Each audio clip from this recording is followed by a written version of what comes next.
Wow. Sway, I'm going to start crying. I'm about to start crying. Are you kidding me? He's on our show.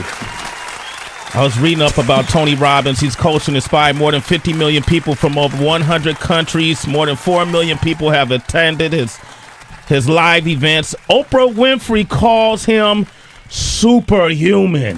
That's nice. What does that mean to be superhuman in Oprah's eyes? I don't know. Wow. Tony Robbins is here, ladies and gentlemen. Tony Robbins is on Sway in the Morning. What does this mean? Have the B? It means we made it. We've arrived. We've arrived. Live radio. I remember. That means I've arrived. I got to be here with you. Oh, thank you, Tony. I appreciate that. Remember early on, some of the first time seeing you on Oprah, in fact, and other programs, and being a kid growing up in Oakland, a lot of times, a lot of the conversation I didn't necessarily relate to. Yes. You know what I mean? Yeah, of course. Especially self-help. Yes. Based conversation, self-motivation, how to get off that couch, how to pursue your dreams, how to believe in yourself, invest in yourself. But you have a way of communicating that it doesn't matter who you are, where you from, what economic status you live in, religious beliefs, color of skin, none of that matters. It just resonates. It cuts through all of that BS. And then it hits you right in the heart and in the mind. And you help people like me be confident in what it is they're pursuing to do, the dreams they have, even when they're broke, even when doors have been slammed in their face. So one of the things I always say to friends of mine that I work with, you are your best natural resource. Invest in that. Yeah, you're so right. You're so right. And I kind of bit that from you. I hope you don't mind, man. I hope that ain't no copyright infringement right there, Tony Robbins. I'm going to start tweeting that and put Sway underneath it. Okay, all right. Thank you, man. Thank you, man. So how did it all happen? How did it all start for you, though? What you know? Well, I grew up in a pretty tough environment myself. No money, no food at times. In fact, I wrote this book. In the middle of writing this book, I decided I had Thanksgiving where there was literally no food and my family was fed by some strangers. And I'll never forget the day. It changed my life because it made me believe strangers care. So it made me start to care about strangers. And I swore someday I'd find a way to give back. So I want to know every answer. I hate suffering because I've experienced it. My friends have experienced it. My family did. So I wanted answers. What do you do to change your body? What do you do to change your mind? What do you do to change your emotions? What do you do to change your economics? And I became obsessed. I've been obsessed for 37 years. But I've tried to pay it forward. So I've fed now 42 million people. Started feeding 2 people, then 4 the next year, then 8.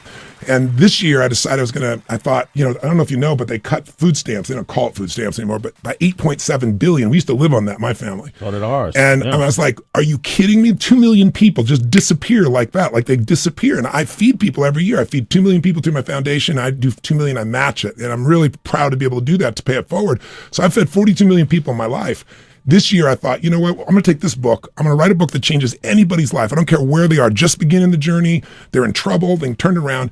And I thought, I'm going to donate all the profits in advance. How many people could I feed? And I found I could feed 10 million people with all that I was getting. So then it got bigger. So I'm feeding 50 million people starting a week from now with Feeding America.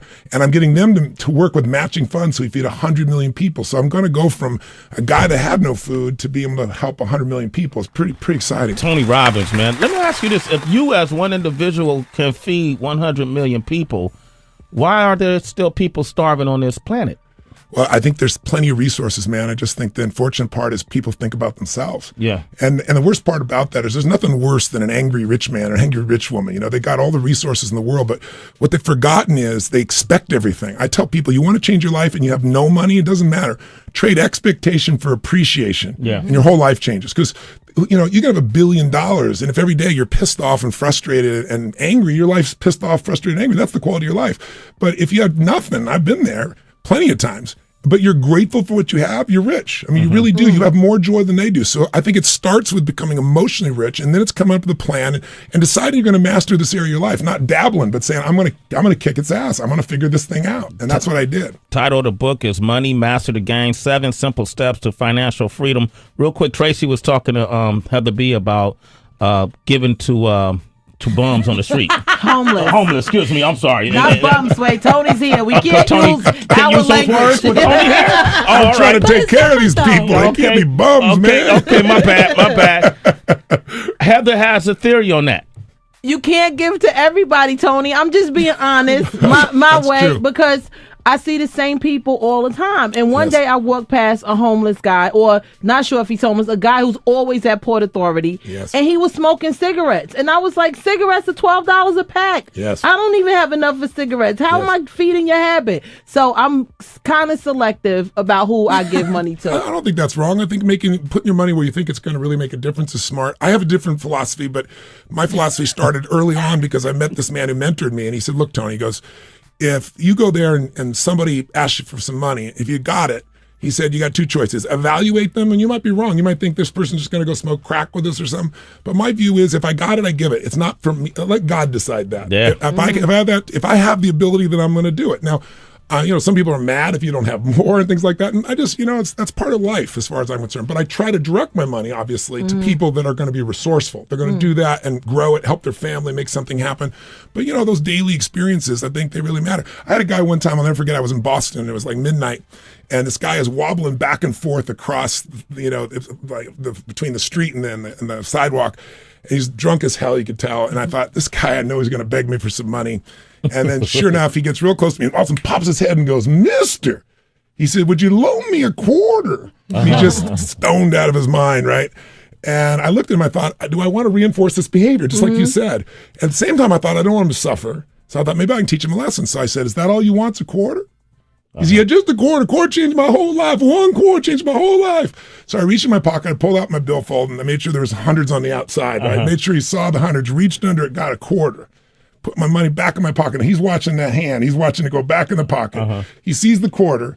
I put the quarter in his hand, and I said, life will pay whatever price you ask of it.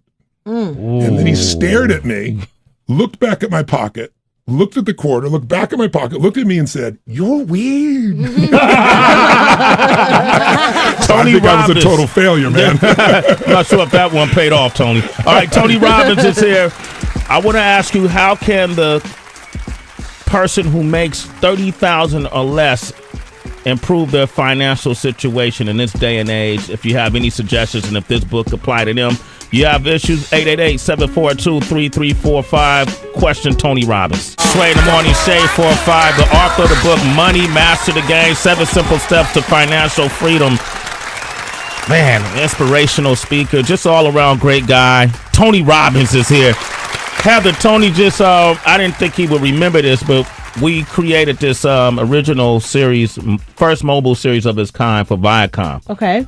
With him through MTV. It was called the Hip Hop Owner's Manual. Yes. And this was back, I don't even remember what year that might have been. No, that might have been 08, 05. Yeah, 4, 5, 6 years ago. Yeah. Okay, cool. So, and it was the first of its kind, and it was revolutionary. So no one else had done it to that point. We brought in Tony Robbins. What was the word? Ratchet. Oh, yeah, we had him break down Ratchet. Right? Oh, wow. Do you remember what you said? Yeah, I was talking about, it's doing it your way and not giving a damn what anybody else thinks about, right? So I was talking about you got to raise your game. You just can't play the way you were playing, and you got to be real, and you got to shut off the fear. Yeah. It was like Tupac's whole thing. You can't look in the rearview mirror, right? What does he say in his last line of the song? Real men do what they want, bitches do what they can, right? So I said, don't be a bitch. That's how I ended it. That's how he said it. That's right, Tony Robbins. Hey, man, have you followed any other hip hop artists? Well, over the years, yeah, LL Cool J's, listen to my stuff. So I bumped into him. He's amazing. I bumped into him just recently, and he tells, I listen to your stuff all the time when I'm working out. Yeah. So, over the years, I've met several of them. Jay-Z, actually, somebody's just connecting with us. His manager was at my book party last night. So there's some really cool people. I love their music. If you go to my seminars are all music. Yeah. Because, I take people for 50 hours in 4 days. Nobody will sit for a 3-hour movie. And I got, like Oprah says to me, she goes, I'm never, Tony, I love you, but I'm not going to sit anywhere for more than 2.5 hours. And 12 hours later, she's standing in a chair going, this is one of the greatest experiences of my life. Usher came and did the 4-day program recently and just loved it, had a blast. He laughed his ass off and, and just really transformed and took things to another level. So, yeah, music is my life, because without music, I mean, how do you change your state? You know, there's drugs, there's alcohol, there's food, and there's music, you know what I mean? And then there's exercise, you know, lifting, running, things of that nature. So music, working out, those are places that I see no downside where you can really change yourself in a heartbeat. Wow, so he's named Usher, Jay-Z, LL Cool J. LL Cool J. Oh, shit, I dropped some good lines there. And you remember when Big Sean was up here, he mentioned also like doing some one-on-one time with you? Yes. Yeah. Yes. So do people really seek you out, or is it like conversations sometimes? No, they usually, somebody usually reaches out to me because who reaches out to me is somebody who's hungry. So either they're hungry because they're the best in the world, they're always looking for the edge. I actually, for Fortune, I just got the cover of Fortune magazine and I listed all these people that I work with. And most of those guys are the best in the world at what they do. Or people reach out to me because they're having a tough time. You know, people that are in the middle who are, you know, they're not really happy, but they're not really that unhappy. They rarely reach out. I look for people that are at the edge, like I've been, or people that are the best on earth. Because then you got the hunger. I mean, if there's one thing that separates human beings, it isn't skill, it isn't intelligence. There's lots of smart people that can't fight their way out of a paper bag. But it's somebody who's hungry, man. If you're hungry and you don't lose your hunger, I mean, you've got it. Anybody you know has got it, right? I still have it. It never goes away.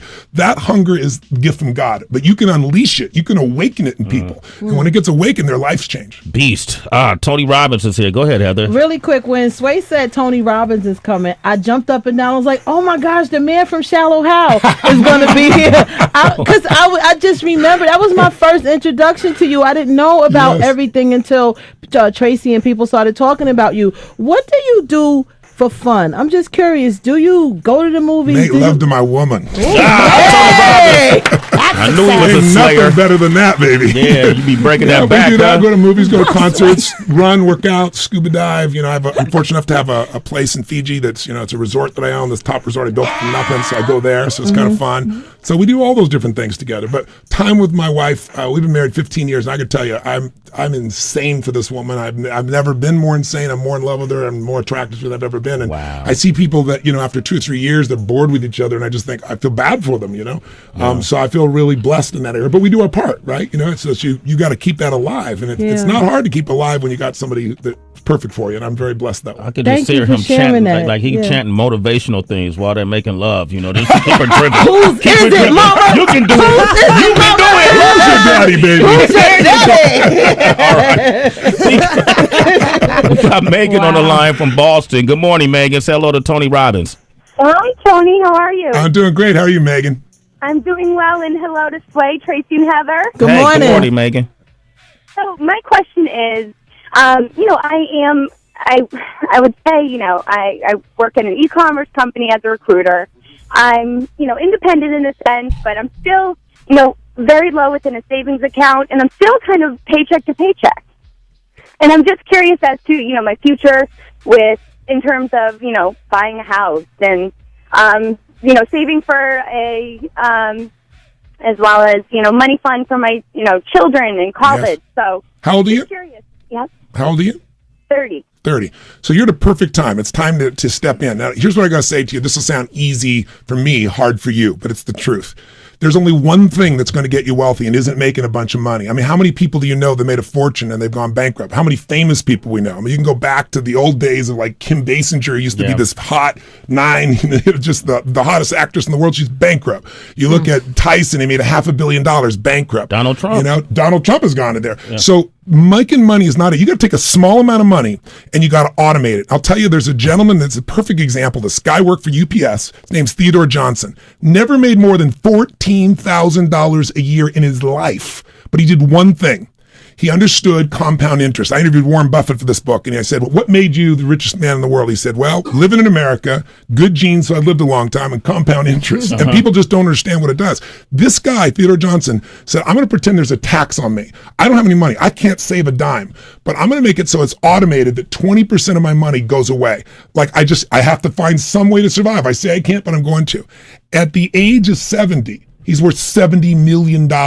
He never made more than 14 grand. All it did is win an account that got invested. Now, I can show you over and over again. I show you in the book how to do this. I interviewed 50 of the smartest people on the face of the earth. These are guys that started with nothing and became self-made billionaires, the very best. And I asked each one of them, if you couldn't give your money to your kids and all you could give was a plan, what would the plan be? That's what the book's filled with. So you got to just take a piece. Now, 20% sounds insane. If you even started with 3 and you did one other thing, these Nobel Prize guys taught me this. If you go to your boss and you go, every time I get a raise in the future, 3% of it I never see. Within 10 or 12 years, you'll be saving 15%. You save 15%, you're going to have no financial problems whatsoever as long as you know where to put it. And I show you in the book where to put it. And it isn't my ideas. It's the best on earth. This is a place, by the way, where you don't know will hurt you. But if you do understand what to do, you can absolutely rip it open and you can master this game. Tony Robbins, he has to go. Wow. Yeah, that's the bad news. But the great news is you can hear all of this if you purchase his book. Money, Master the Game, 7 Simple Steps to Financial Freedom. All this. Can I tell you one more thing about this? Absolutely. All of the money of this I've donated advance. So we're going to feed 50 million people. So when you get this book, you don't just change your own life. You're going to feed 50 people yourself. That's it. So and that's a part of giving back. Tony Robbins, man, you're a citizen of Sway in the morning, bro. Good to see you again, man. Thanks for having me on. Absolutely. Hi, this is Tony Robbins. Look, I just wanted to send you a quick message about an opportunity to attend Business Mastery in your own backyard here in Australia. I'm bringing it to Melbourne in June. We're going to rock the house for 5 days and 5 nights with total immersion so you can take your business to the next level, grow it 30 to 130% or more. I'm bringing you the best experts in marketing, finance, technology, and business optimization. Look, if you're committed to maximizing the results of your business, growing 30 to 130% or more, and you want to see whether it's really worthwhile, I promise you on day one alone, you'll have $1 million in value. You judge either additional revenue or savings. If you don't think it's true, you get all your money back and get the day for free. It'll never happen. This program will change your life. It'll change your business. I'll look forward to seeing you there. Live with passion.